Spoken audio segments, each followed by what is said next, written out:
Por el Guiri, por su libertad. Qué alegría verte, Guiri, ¿cómo estás? Bien, bien. Bueno. Oye, ¿qué te iba a decir? Estoy currando en la barraca. En la barraca estoy currando. Un poquillo de esto, un poquillo del otro. Es que nos hemos pegado tú y yo en la barraca, ¿eh? Bueno, la barraca y lo que no es la barraca. Es que nos hemos puesto del revés, ¿eh? Del puto revés, hermano. Coño, si es que aquí tienes un amigo para lo que tú quieras. ¿Entiendes? Tú lo sabes. Tú lo sabes o no lo sabes. Sí, hombre, sí, sí. No. Si hombre sí no. Guiri, coño, que aquí a mí me tienes para siempre. Que yo contigo voy a muerte, hermano. Lo que pasa es que no he ido mucho a verte al talego porque he estado muy liado dando tumbos y eso. Oye, ¿tú no tendrás un moquillo por ahí para celebrarlo? Un poco. Sí. Ah, coño, aquí está. Tú no quieres, ¿no? No, tú eres más de porrito, Pues sí, si no te importa me lo meto yo, M'he vestit així per tu.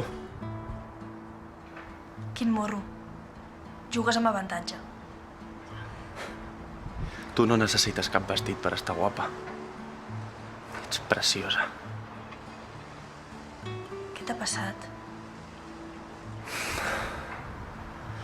Doncs que n'estic fart d'amagar-me a mi mateix els meus sentiments. Que he fet el burro, que he jugat amb tu i que t'he marejat. Oblidem-nos de com ens ha costat arribar fins aquí. Tu i jo ens hem conegut fa poc. No hem parlat gaire, però ens hem somrigut.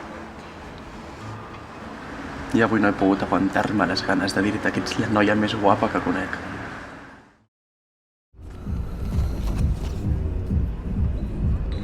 ¿Tienes fuego? Sí, claro. Gracias, guapa.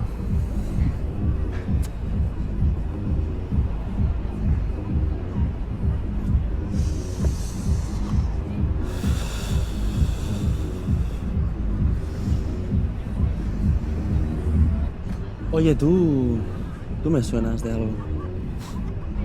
Puede ser. Nos vimos en la autoescuela. ¿Te acuerdas? Sí, claro. O sea que me tenías fichado, ¿no?